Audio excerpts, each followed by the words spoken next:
J'ai cumulé 2 emplois pour payer les études de ma sœur. Au cours d'un dîner, elle m'a traité de raté et a avoué avoir honte de me présenter à sa belle famille.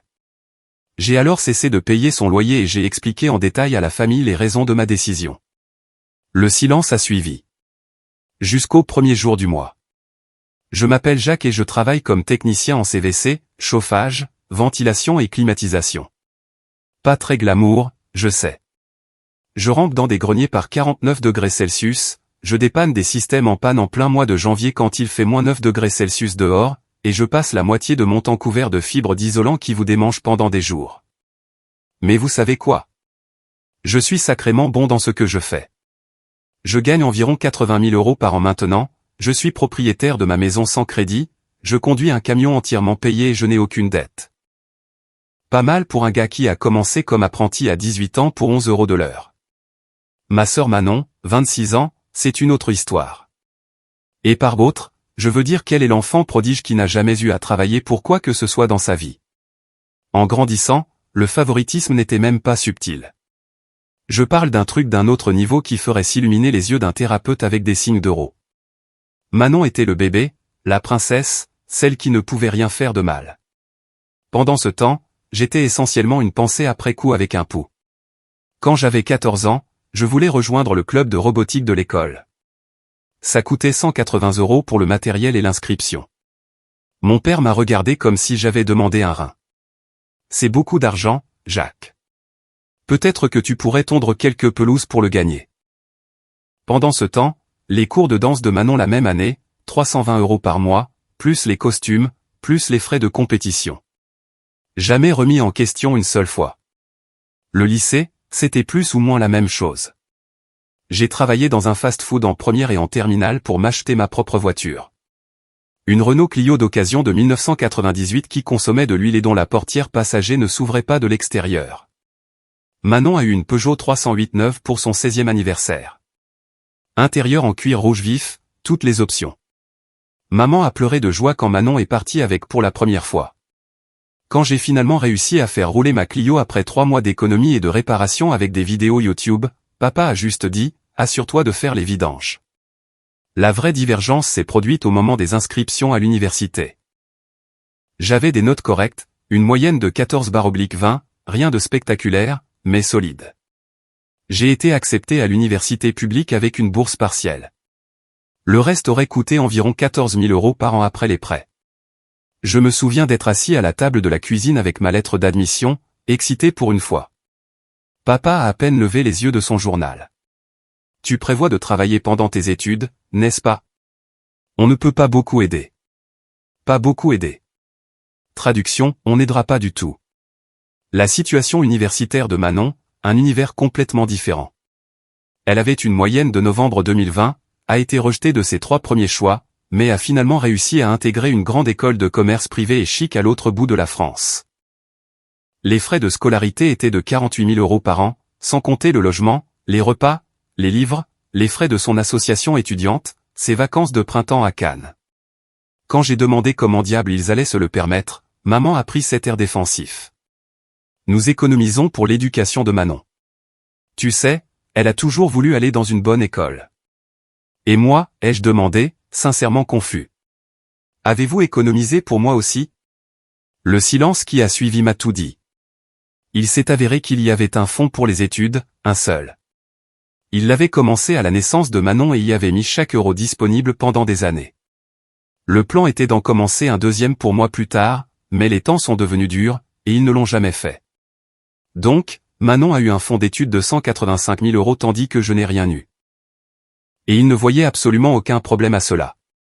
Je ne suis pas allé à l'université, je ne pouvais pas me le permettre, je ne pouvais pas justifier la dette, et honnêtement, j'étais trop en colère contre mes parents pour leur demander un centime. J'ai obtenu ma certification CVC dans un lycée professionnel local, 2 800 € au total, que j'ai payé en cumulant 2 emplois. J'ai continué à vivre à la maison parce que je ne pouvais pas faire autrement, payant à maman 280 € de loyer par mois. La chambre de Manon en résidence universitaire coûtait 1 100 € par mois, et il le payait avec plaisir. Mais c'est là que les choses se sont vraiment gâtées. En 2e année, Manon a décidé qu'elle voulait être transférée dans une école encore plus chic à Bordeaux. Plus prestigieuse, meilleure association, meilleures opportunités. Les frais de scolarité y étaient de 60 000 € par an. Le fonds d'études s'est épuisé après une seule année. J'avais 21 ans, je travaillais comme technicien CVC junior et je prenais des services le week-end chez Leroy Merlin pour économiser pour un apport pour une maison.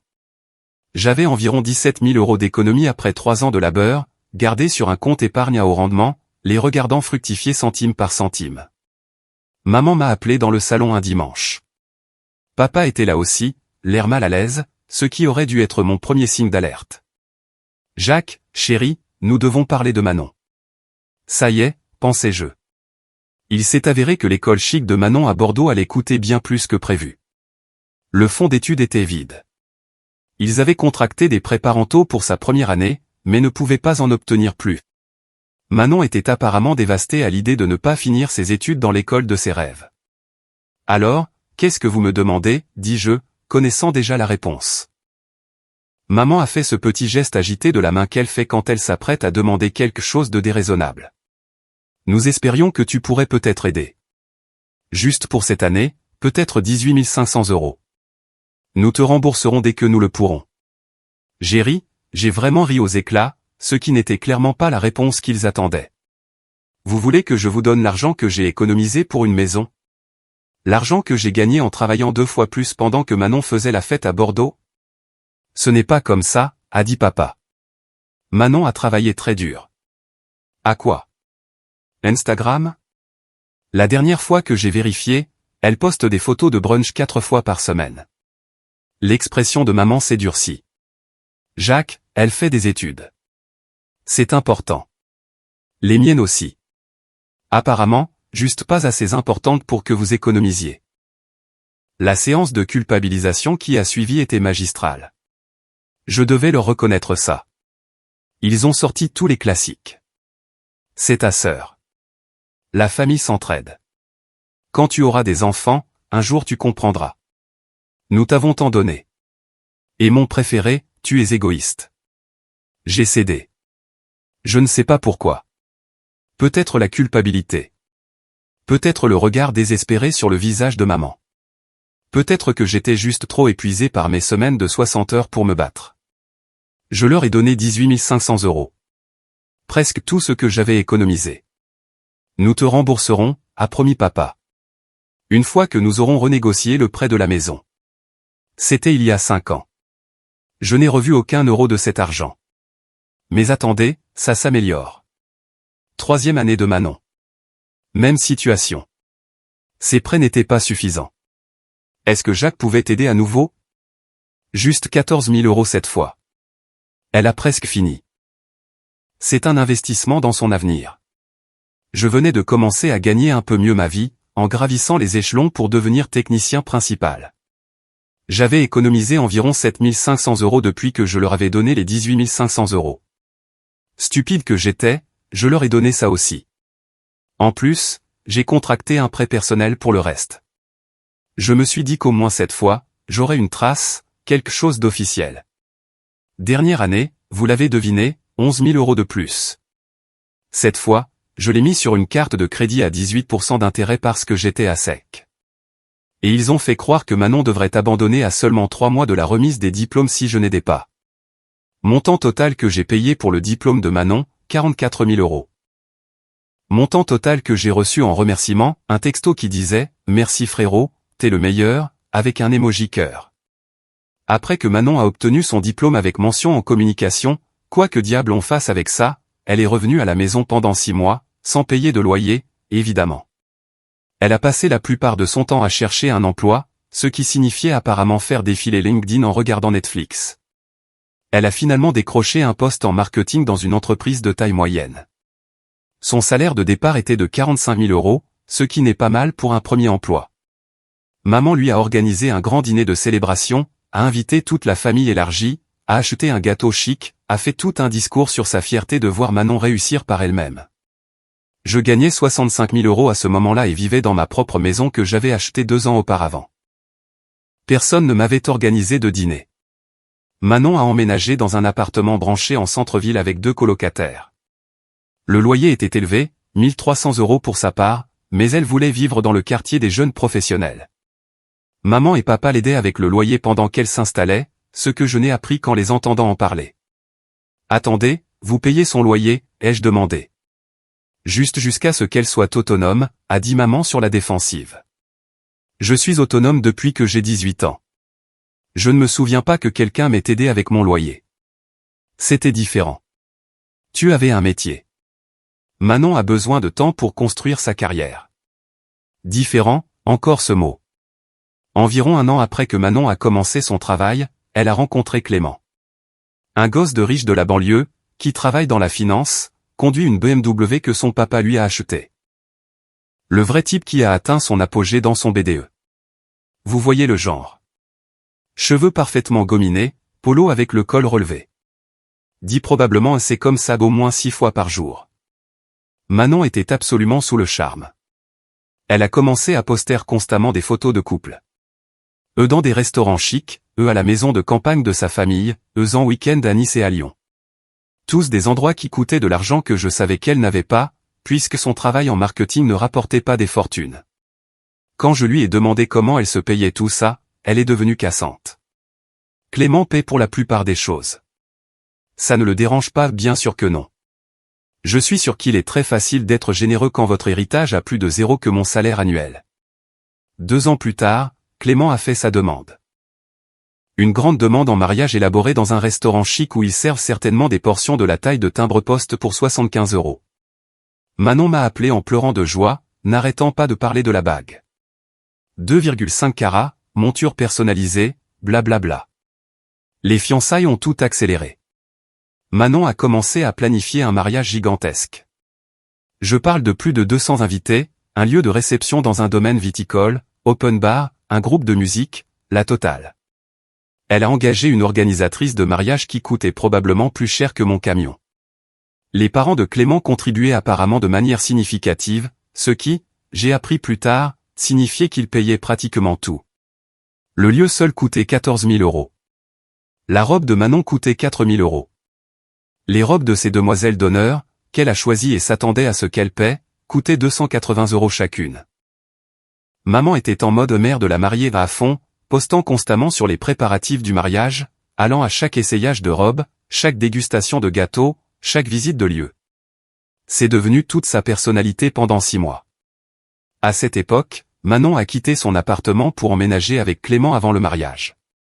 Ils ont pris un appartement dans un quartier sympa plus près du travail de Clément. 2 chambres, plan de travail en granit, toute cette ambiance de faux luxe qui crie « Je gagne 80 000 € par an, mais je vis comme si j'en gagnais 200 000. » C'est là que je reviens dans le tableau. Le travail de Manon se passait bien, mais elle n'avait pas eu de promotion. Elle gagnait maintenant environ 48 000 € après 3 ans, ce qui était correct, mais pas génial pour quelqu'un sans prêts étudiants. Merci à la banque de Jacques. Clément gagnait environ 90 000 € dans la finance, ce qui semble beaucoup jusqu'à ce que vous vous souveniez qu'il paie les mensualités d'une BMW en leasing, les remboursements de son propre prêt étudiant, et essaie d'économiser pour le mariage. Le loyer de l'appartement était de 2 200 € par mois. Il le partageait à parts égales, sauf que Manon ne pouvait pas réellement payer sa moitié avec son salaire, pas avec toutes ses autres dépenses. Donc, Clément couvrait environ 1 650 € et elle payait 550 €. Cet arrangement a duré environ 4 mois avant que Clément ne commence à devenir grincheux à propos de l'argent. Il a commencé à faire des commentaires sur le fait que Manon devait participer davantage financièrement. Comment il ne pouvait pas continuer à subventionner son style de vie? Un vrai charmeur, ce type. C'est à ce moment-là que Manon m'a appelé. Salut, j'ai une énorme faveur à te demander. J'étais en train de diagnostiquer un compresseur défectueux dans le système de climatisation d'un immeuble de bureau, transpirant à grosses gouttes dans une salle des machines à 35 degrés Celsius. Qu'est-ce qu'il y a? Alors Clément est un vrai con à propos de l'argent. Il veut que je paie une plus grande part du loyer, mais je ne peux littéralement pas me le permettre avec les dépenses du mariage et tout. Je me demandais si tu pouvais m'aider. J'ai failli laisser tomber mon multimètre. T'aider? Comment? Juste couvrir mon loyer pendant quelques mois jusqu'à ce que je trouve une solution. C'est seulement environ 1 100 € par mois. Seulement 1 100 € par mois. Bien sûr. De l'argent de poche. Manon, j'ai déjà payé toutes tes études. Je ne vais pas payer ton loyer en plus. Tu n'as pas payé toutes mes études, dit-elle sur la défensive. Maman et papa ont aidé avec le fonds d'études qu'ils ont économisé exclusivement pour toi pendant que je n'avais rien. Ouais, ils ont aidé. D'accord. Pourquoi tu remets ça sur le tapis? C'était il y a une éternité. C'était il y a 5 ans et tu ne m'as toujours pas remboursé un seul euro. Silence à l'autre bout du fil. Puis, je ne savais pas que tu tenais les comptes. Je ne tiens pas les comptes. Je dis juste que je ne peux pas me permettre de continuer à financer ton style de vie pendant que je travaille 60 heures par semaine. Très bien, peu importe. Je vais me débrouiller. Elle a raccroché. Pendant environ 2 semaines, je n'ai pas eu de ses nouvelles. Puis maman a appelé. Jacques, Manon m'a dit que tu as refusé de l'aider avec son loyer. C'est exact. Elle a vraiment du mal en ce moment. Clément lui met beaucoup de pression. C'est entre Manon et Clément. Mais tu es son frère. Tu ne te soucies pas de son bien-être? Et voilà, la culpabilisation. Maman, j'ai donné à Manon 44 000 € au cours des 5 dernières années. Je me suis beaucoup soucié de son bien-être, mais je ne peux pas continuer à être son distributeur de billets personnels. 44 000 €. Maman semblait sincèrement surprise. Ce n'était pas tant que ça. Si, ça l'était. J'ai tous les reçus si tu veux les voir. Plus de silence. Eh bien, nous trouverons une solution, a finalement dit maman avant de raccrocher. Ce qu'ils ont trouvé, c'est ça, maman et papa ont recommencé à payer le loyer de Manon. L'intégralité de sa part de 1100 €. Il subventionnait essentiellement sa vie d'adulte pendant qu'elle planifiait son mariage coûteux avec son fiancé modérément riche. J'ai découvert cela quand papa m'a appelé pour me demander si je pouvais leur prêter 3 000 € pour une réparation de voiture. Quel genre de réparation de voiture coûte 3 000 €? Problème de transmission sur le SUV de ta mère. Je suis passé chez eux ce soir-là. Le SUV de maman était garé dans l'allée, fonctionnant parfaitement. J'ai même ouvert le capot et vérifié. Rien d'anormal. Papa, la voiture va bien. Il a eu la décence d'avoir l'air embarrassé. D'accord, c'est bon. Nous en avons besoin pour le loyer de Manon. Clément menace de la mettre à la porte si elle ne commence pas à payer sa part entière. Alors peut-être qu'elle devrait trouver un colocataire ou un endroit moins cher. Elle ne peut pas rompre son bail. Et l'appartement de Clément est bien. C'est bon pour elle. Je suis monté dans mon camion et je suis parti sans un mot de plus. Les mois précédant le mariage ont été étonnamment calmes. Manon était trop occupée par les préparatifs du mariage pour me déranger. Maman était trop absorbée par ses devoirs de mère de la mariée pour me culpabiliser à propos de l'argent. Papa avait apparemment compris que je n'étais plus la banque de la famille. J'avais été invité au mariage, évidemment. J'ai reçu une invitation chic par la poste avec mon nom écrit en calligraphie. Jacques Martin est invité. Le B invité m'a fait rire, car j'étais célibataire depuis 2 ans et Manon le savait, mais peu importe. J'ai répondu pour une personne. Le mariage était prévu pour la fin septembre dans un domaine viticole chic à 1 heure de la ville. Je dois admettre que le lieu était magnifique. Collines vallonnées, vue sur le coucher de soleil, guirlandes lumineuses partout. Les parents de Clément n'avaient pas regardé à la dépense. Je suis arrivé dans mon plus beau costume, celui que j'avais acheté pour 300 € chez Célio il y a 5 ans et qui m'allait toujours parfaitement. Manon avait insisté sur un code vestimentaire spécifique, tenue de cocktail, mais élégante, quoi que cela signifie. La cérémonie s'est bien passée. Manon avait l'air heureuse. Clément ressemblait à tous les types de la finance qui aient jamais existé. Ils ont prononcé leurs vœux, se sont embrassés, tout le monde a applaudi. Le BA d'un mariage. La réception est le moment où les choses sont devenues intéressantes. Le dîner était un repas élaboré de 5 plats. J'étais assis à une table avec des cousins éloignés et des amis de la famille. Manon et Clément étaient à la table d'honneur avec leurs témoins. Maman et papa étaient à une table avec les parents de Clément. La foule des grands pavillons de banlieue, comme je les appelais mentalement. Tout se passait bien jusqu'à ce que la mère de Clément, Isabelle, vienne faire le tour pour saluer les invités.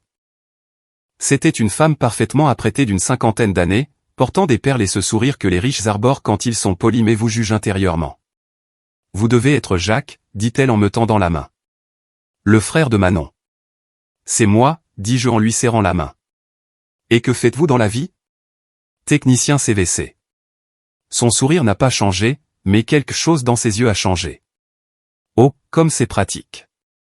Et vous êtes ici seul? Oui. Eh bien, profitez de la soirée, dit-elle, et elle passa à la table suivante. Environ 1 heure plus tard, après que tout le monde ait mangé et que la danse ait commencé, je suis sorti prendre l'air. Le lieu avait une belle terrasse avec des chauffages d'extérieur car il commençait à faire frais. C'est là que j'ai trouvé Manon, Clément et les parents de Clément ayant ce qui ressemblait à une conversation privée. J'étais sur le point de faire demi-tour et de partir quand j'ai entendu mon nom. Jacques est celui qui travaille sur les climatiseurs, disait Isabelle. Pas exactement, mais assez proche pour que je sache de qui elle parlait. Ouais, dit Manon, et j'ai senti une pointe d'agacement dans sa voix. C'est un technicien CVC et il est venu seul, a dit Richard, le père de Clément. Pas de petit ami? Non, il est célibataire depuis un moment. Il travaille beaucoup. Un travail manuel, dit Isabelle. Pas méchamment, mais pas chaleureusement non plus. Un travail important, bien sûr. Quelqu'un doit le faire. J'aurais dû partir à ce moment-là. J'aurais dû m'éloigner et les laisser avoir leur petite conversation de riches, mais je suis resté, partiellement caché par un arbre décoratif, à écouter. Est-ce que c'est lui que je t'ai vu parler tout à l'heure, a demandé Richard à Manon. Le gars avec le costume de prêt-à-porter? Manon a ri. Vraiment ri. Oh mon Dieu, oui. Je me sentais si mal. Tous les collègues de Clément sont ici, superbes, et puis il y a Jacques dans son costume bas de gamme. Manon, a dit Clément, l'air mal à l'aise. Quoi? Je dis juste. J'adore mon frère, mais il est. Je ne sais pas. Il est tellement différent de notre milieu. Différent comment, a demandé Isabelle. Il est juste un peu un loser, je suppose. Genre, il gagne bien sa vie pour ce qu'il fait. Mais il n'a aucune ambition. Il vit dans cette minuscule maison, conduit un vieux camion, travaille tout le temps. Il n'essaie même pas de s'améliorer. Les mots m'ont frappé comme un coup de poing. Manon, a répété Clément, plus fermement cette fois. Je suis sérieuse. J'étais en fait un peu gêné de le présenter à tes parents tout à l'heure. Jean, tout le monde ici est avocat, dans la finance ou dirige une entreprise. Et puis il y a mon frère qui répare des climatiseurs. Mes mains tremblaient. 5 ans. 5 ans à sacrifier mes économies, à contracter des prêts, à mettre ma propre vie en attente pour payer ses études. Et c'était ce qu'elle pensait vraiment de moi. Il a l'air assez gentil, a dit Isabelle diplomatiquement. Il est gentil, a dit Manon. Il est juste. Sans succès. Maman et papa ont essayé, tu sais, mais il a choisi un lycée professionnel au lieu de l'université. Qu'est-ce qu'on peut y faire? Choisi, comme si j'avais eu le choix. Comme s'ils n'avaient pas vidé leur fonds d'études pour elle et ne m'avaient rien laissé. Je suis retourné à l'intérieur, le visage en feu.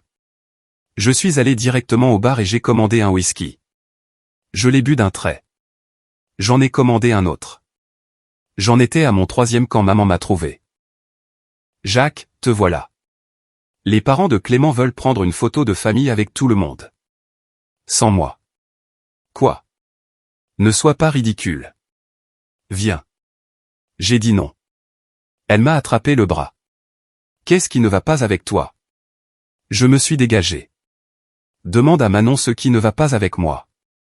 Ou mieux encore, demande-lui ce qu'elle pense de son frère loser qui lui fait honte devant sa belle famille chic. Le visage de maman est devenu pâle. Tu as entendu ça? Chaque mot. Jacques, elle ne le pensait pas si, elle le pensait. Et tu sais quoi? J'en ai marre. Je suis parti. Je n'ai dit au revoir à personne. Je n'ai pas fait de scène. Je suis simplement sorti, monté dans mon camion et rentré chez moi. Le lundi après le mariage, j'ai fait 3 choses. Premièrement, j'ai appelé ma banque et j'ai annulé le virement automatique de 1100 € de mon épargne vers le compte de Manon pour son loyer. Le compte que j'avais mis en place 3 mois plus tôt quand maman m'avait demandé d'aider temporairement Manon avec son loyer pendant qu'elle et Clément s'organisaient. Je l'avais payé tous les mois comme un idiot. Le virement de septembre était prêt à être exécuté automatiquement le 1er octobre. Je l'ai annulé. J'ai aussi annulé le paiement récurrent. Deuxièmement, j'ai envoyé un email détaillé à mes 2 parents et à Manon. Objet, comptabilité financière. Dedans, j'ai détaillé chaque euro que j'avais payé pour les études de Manon. Chaque virement, chaque remboursement de prêt personnel, chaque paiement par carte de crédit. 44 000 euros, détaillés par semestre et par année. J'ai inclus des copies de mes relevés bancaires, des documents de prêt, des factures de carte de crédit, tout. Puis j'ai ajouté une deuxième section, paiement de loyer. 1 100 euros par mois pour les 3 derniers mois. Encore 3 300 euros. Total, 47 300 euros. J'ai écrit, j'ai joint la documentation de chaque euro que j'ai contribué à la vie de Manon au cours des 5 dernières années. Cet email sert de préavis que tout soutien financier de ma part a pris fin, avec effet immédiat. Le paiement de loyer de 1 100 euros prévu pour le 1er octobre a été annulé. Toutes les dépenses futures sont la responsabilité de Manon. Cette décision n'a rien à voir avec l'argent et tout à voir avec le respect. Je ne financerai plus le style de vie de quelqu'un qui me considère comme un loser embarrassant et sans succès. Ne me contactez pas pour me demander de l'argent. Ne me contactez pas pour me demander des prêts. Ne me contactez pas pour des urgences familiales qui nécessitent mon portefeuille. Cette porte est définitivement fermée. Pour mémoire, je n'ai pas choisi le lycée professionnel plutôt que l'université. J'ai choisi le lycée professionnel parce qu'il n'y avait pas de fonds d'études pour moi. Je ne suis pas sans succès. Je suis propriétaire de ma maison. Je n'ai aucune dette. Et je gagne très bien ma vie en faisant un travail dans lequel je suis bon. Je n'ai pas honte de ma vie et je ne laisserai la supériorité mal placée de personne me faire sentir mal à propos de mes choix. Bonne chance pour le loyer. Jacques. J'ai cliqué sur envoyer. Ça m'a fait un bien fou. Troisièmement, j'ai bloqué le numéro de Manon. J'ai aussi bloqué maman et papa. J'ai vidé mon calendrier de tous les événements familiaux dans un avenir prévisible. Puis je suis allé travailler. Le silence a duré jusqu'à 23h47 le 30 septembre. C'est à ce moment-là que Manon a appelé depuis le téléphone de Clément. J'avais bloqué son numéro, mais pas le sien. J'ai répondu par curiosité. Quoi? Jacques? La voix de Manon, aiguë et paniquée. Jacques. Oh mon Dieu. J'ai essayé de t'appeler toute la journée. Je t'ai bloqué. Pourquoi? Qu'est-ce que j'ai fait? J'ai failli rire. Tu plaisantes, n'est-ce pas? C'est à propos du mariage? Parce que si tu as entendu quelque chose, c'était sorti de son contexte. Manon, je t'ai entendu me traiter de loser. Je t'ai entendu dire que tu avais honte de moi. J'ai entendu chaque mot. Silence. Je ne. J'étais juste. Les parents de Clément étaient critiques et j'essayais de. Tu essayais de quoi? De te distancier de ton frère sans succès qui répare des climatiseurs pendant que tu planifiais ton mariage chic? Ce n'est pas juste. Ce qui n'est pas juste, c'est que tu me traites de loser après que j'ai payé 44 000 euros pour ton diplôme. Ce n'était pas 44 000 euros. Si. J'ai les reçus. Vérifie tes emails. Pendant que tu y es, tu verras que j'ai annulé ton paiement de loyer d'octobre. Je voulais juste te prévenir, car tu devras trouver une solution avant demain. Quoi? Jacques? Non, tu ne peux pas faire ça. Je n'ai pas cet argent en ce moment. Alors je suppose que tu ferais mieux d'appeler maman et papa. Ils ne peuvent pas se le permettre non plus. Ils ont couvert d'autres dépenses de mariage. Pas mon problème. Jacques, s'il te plaît. Clément menace déjà de me mettre à la porte si je ne paie pas ma part. Si ce paiement n'est pas effectué, je suis foutu. Tu aurais dû y penser avant de me dénigrer devant ta belle famille. Je suis désolé. D'accord. Je suis désolé. Je ne le pensais pas si, tu le pensais. Tu pensais chaque mot. Et maintenant, tu vas devoir faire face aux conséquences. J'ai raccroché. J'ai aussi bloqué le numéro de Clément. Les 3 heures qui ont suivi ont été folles. J'ai reçu des appels des personnes suivantes, que j'ai toutes bloquées ou envoyées vers la messagerie vocale, maman, 6 appels. Papa, 8 appels. Manon, depuis ce que je suppose être le téléphone des parents de Clément. Ma tante Suzanne, à qui je n'ai pas parlé depuis 3 ans. Mon cousin Bruno, que je n'aime vraiment pas. Clément lui-même depuis son téléphone professionnel. J'ai écouté exactement un message vocal de papa. Jacques, c'est ridicule. Manon est sur le point d'être expulsée. Tu dois envoyer cet argent de loyer tout de suite et nous pourrons en parler plus tard. C'est ta sœur. La famille ne fait pas ça à la famille. Je l'ai supprimé. 1er octobre. Le loyer est dû. Mon téléphone commence à exploser à 8 heures du matin. Je suis sur un chantier en train d'installer une nouvelle unité de climatisation dans un immeuble de bureau. Mon téléphone est en silencieux, mais je peux voir les notifications s'accumuler. SMS, appels manqués, messages vocaux. J'ignore tout et je me concentre sur mon travail. Pause déjeuner à midi. Je vérifie enfin mon téléphone. 47 appels manqués. 93 SMS, 12 messages vocaux. Les SMS sont un voyage à travers les 5 étapes du deuil. Manon depuis un numéro que je ne reconnais pas, Jacques, s'il te plaît, je t'en supplie. Le paiement n'est pas passé et Clément panique. Il menace d'appeler ses parents. C'est tellement humiliant. S'il te plaît, envoie juste l'argent et nous pourrons parler de tout. Maman, Jacques Martin, tu réponds à ton téléphone tout de suite. Ta sœur est en crise. Papa, fils, je ne sais pas ce que Manon t'a dit, mais ça va trop loin. Elle pourrait se retrouver à la rue. Manon encore, je n'arrive pas à croire que tu me fasses ça après tout ce que nous avons traversé. Après que j'ai été là pour toi quand Chloé a rompu avec toi. Note, Manon n'a pas été là pour moi quand Chloé a rompu avec moi. Elle a envoyé un seul texto qui disait « ça craint » et a ensuite demandé si je pouvais l'aider à déménager. Les SMS continuent. Maman, très bien. Si tu n'envoies pas l'argent, je le ferai, mais nous devons discuter de ton problème d'attitude. 2 heures plus tard, Manon, maman a envoyé l'argent, mais maintenant elle et papa ne peuvent pas payer leur hypothèque. J'espère que tu es content. Clément depuis un autre numéro, mec, c'est entre toi et Manon, mais m'entraîner là-dedans n'est pas cool. D'homme à homme, nous devons parler. Je fais des captures d'écran de tout ça. Je les sauvegarde dans un dossier appelé « preuve familiale ». Puis je retourne au travail. Ce soir-là, on frappe à ma porte. C'est papa, l'air épuisé. Je peux entrer? Je suis sur le point de dire non, mais la curiosité l'emporte. Fais vite. Il s'assoit sur mon canapé sans y être invité, regarde mon salon comme s'il ne l'avait jamais vu, bien qu'il soit venu de nombreuses fois.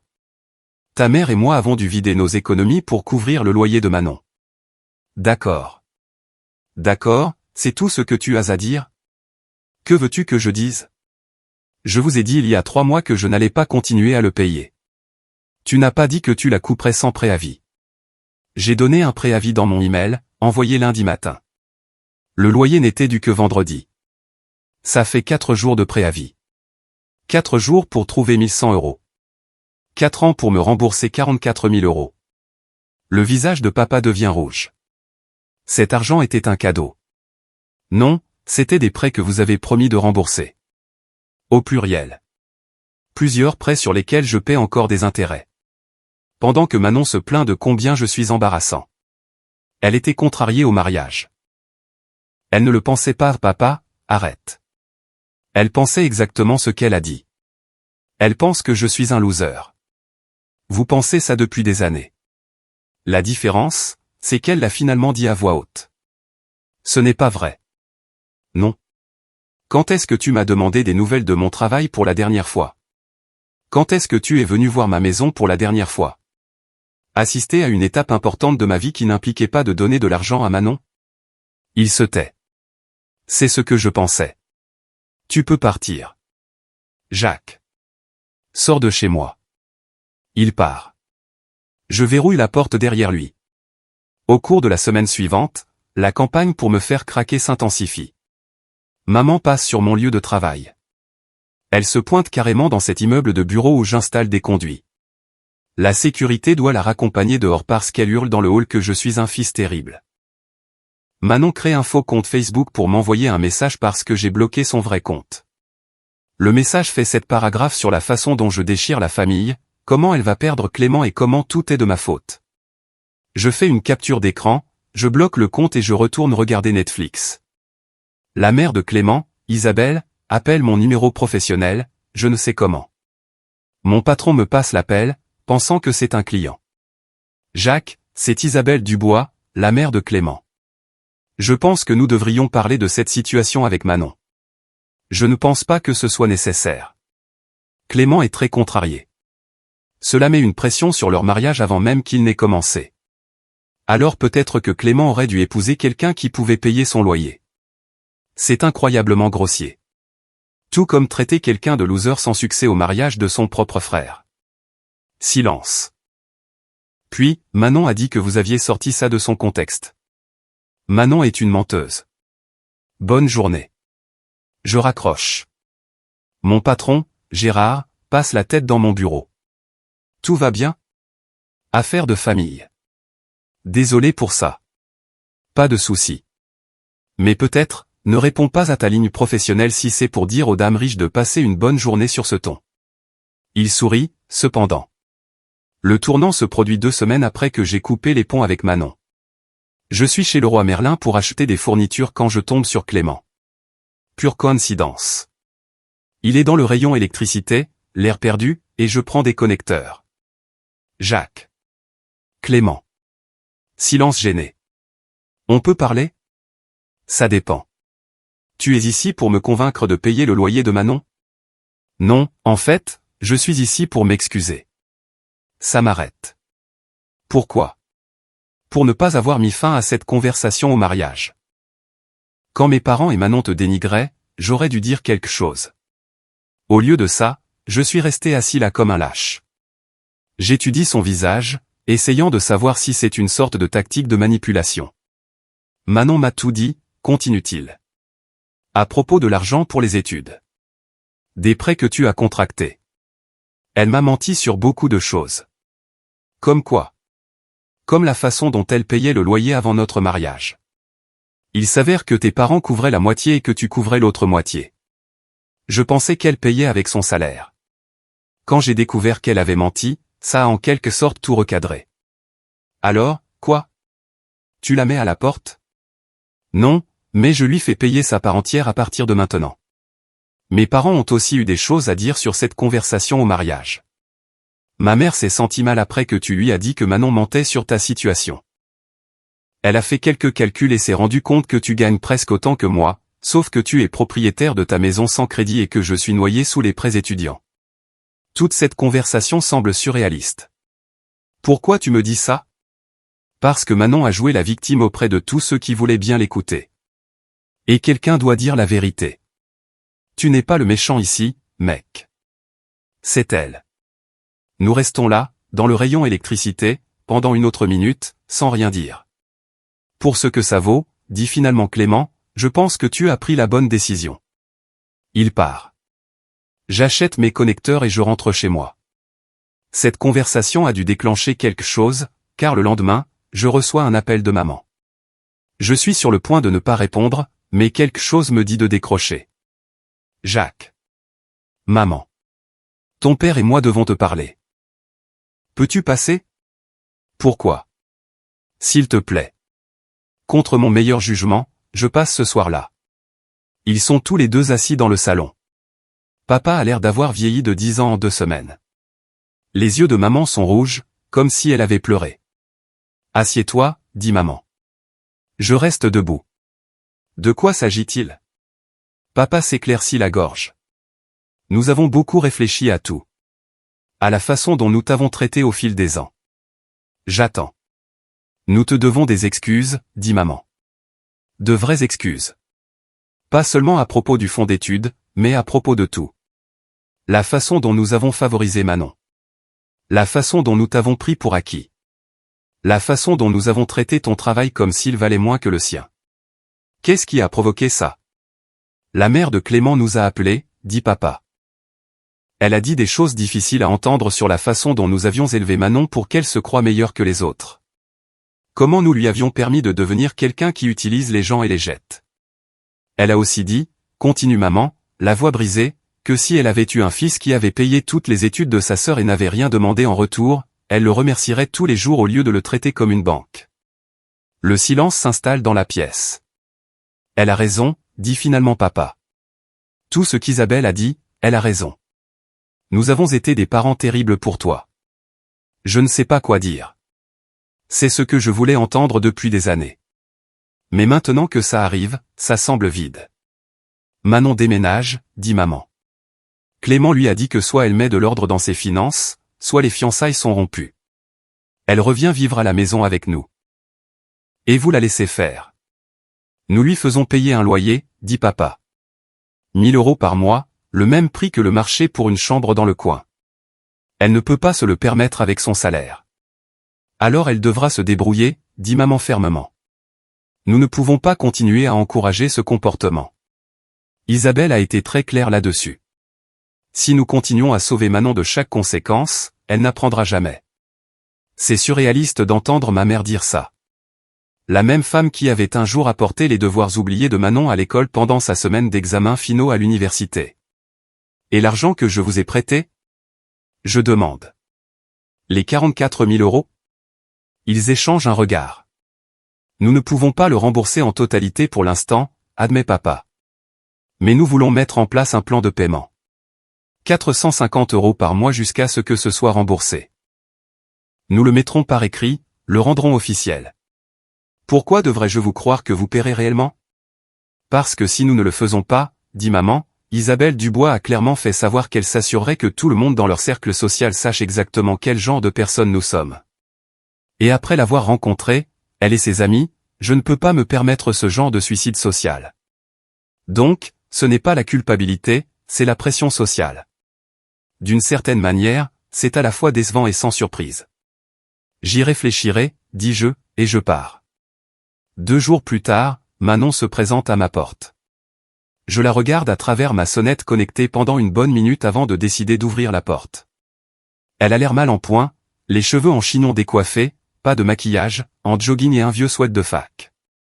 Je me souviens de lui avoir acheté sa première année. Je ne te donnerai pas d'argent, dis-je avant qu'elle ne puisse parler. Je ne suis pas là pour l'argent. Alors que veux-tu? M'excuser. Vraiment m'excuser, pas la merde que j'ai essayé de faire passer au téléphone. Je m'appuie contre le cadre de la porte, les bras croisés. J'écoute. J'ai été une connasse finie au mariage. Tout ce que j'ai dit sur toi était faux et cruel. Et je l'ai dit pour essayer d'impressionner les parents de Clément, ce qui rend la chose encore pire. Tu n'as été que d'un soutien indéfectible toute ma vie. Et je t'ai remercié en te traitant comme si tu étais inférieur à moi. Continue. J'ai réfléchi à la raison pour laquelle j'ai agi de cette façon. Et je pense que c'est parce que j'étais jalouse. Jalouse de quoi? De toi. Du fait que tu as ta vie en main. Tu possèdes une maison. Tu es bon dans ton travail. Tu es indépendant. Pendant ce temps, j'ai 26 ans, je vis avec mon fiancé qui a menacé de me larguer pour une histoire de loyer, je travaille dans un job que je déteste, je suis noyé sous les dettes de mariage, et complètement dépendante des autres pour survivre. Tu as un diplôme que j'ai payé. Tu pourrais trouver un meilleur travail avec un diplôme en communication, Jacques. J'ai merdé. J'ai choisi la mauvaise spécialité, j'ai travaillé juste assez pour obtenir mon diplôme, et maintenant je suis coincé dans cette médiocrité médiatique pendant que toi, tu réussis vraiment. Je croyais que j'étais sans succès. Elle grimace. Je sais. Je suis désolé. J'ai dit ça parce que ça me permettait de me sentir mieux par rapport à mes propres échecs. Si je pouvais me convaincre que ta vie était pire que la mienne, alors je n'avais pas à faire face à quel point j'avais foiré la mienne. Nous restons là en silence. C'est la conversation la plus honnête que Manon et moi ayons jamais eue. Clément a rompu les fiançailles, dit-elle finalement. Il a dit qu'il avait besoin de temps pour savoir si j'étais la personne qu'il pensait que j'étais. Je retourne vivre à la maison. Maman me fait payer un loyer. Je peux à peine me le permettre. Ma vie s'effondre. Et tu as eu raison de me couper les ponts. J'avais besoin de toucher le fond pour réaliser ce que je suis devenu. Que es-tu devenu? Quelqu'un que je n'aime pas beaucoup. Je la considère un long moment. Elle n'a pas tort. C'est probablement la meilleure chose qui pouvait lui arriver. Je ne paierai pas ton loyer, dis-je. Et je ne te prêterai plus d'argent. Mais si tu veux une aide réelle, comme des conseils de carrière ou de l'aide pour refaire ton CV, je le ferai. Vraiment? Vraiment. Mais Manon, si jamais tu me traites à nouveau de loser, si jamais tu me traites comme si j'étais inférieur à toi à cause de ce que je fais dans la vie, c'est terminé. Définitivement. Je comprends. Elle part. Je ne sais pas si elle changera vraiment. Les gens le font rarement, mais au moins, elle a reconnu le problème. C'était il y a 3 mois. Voici ce qui s'est passé depuis. Maman et papa ont effectué 3 paiements mensuels de 450 €. Ils ont tenu parole jusqu'à présent. J'ai tout documenté au cas où ils essaieraient de se défiler. Manon vit toujours à la maison. Elle paie son loyer mensuel de 1000 €, à grand-peine. Elle a pris un deuxième emploi de barmaid le week-end pour s'en sortir. Maman dit qu'elle est devenue plus humble, plus calme, moins capricieuse. Clément et Manon sont toujours séparés, mais j'ai entendu dire qu'ils se parlaient. Je ne sais pas ce que cela signifie pour leur avenir. Je m'en fiche un peu. J'ai maintenu un contact minimal avec mes parents. Nous nous parlons environ une fois par semaine, brièvement. Ils ne me demandent plus d'argent. Rien que ça vaut le coup. Je suis toujours célibataire, je travaille toujours en CVC, je vis toujours dans ma maison payée. La vie est paisible sans le drame familial constant. Tante Suzanne a appelé pour s'excuser du méchant message vocal qu'elle avait laissé en octobre. Il s'avère que Manon avait menti à tout le monde sur la raison pour laquelle je lui avais coupé les ponts. Suzanne pensait que j'étais juste mesquin à propos d'un affront lors du mariage, et non que je réagissais à des années d'exploitation financière. Le meilleur dans tout ça, je me suis acheté un nouveau camion avec l'argent que j'aurais dépensé pour le loyer de Manon ces 3 derniers mois. Rien d'extravagant, juste un véhicule de travail fiable que j'ai choisi moi-même et payé comptant. Il est à moi, gagné par mon propre travail, et personne ne peut me l'enlever.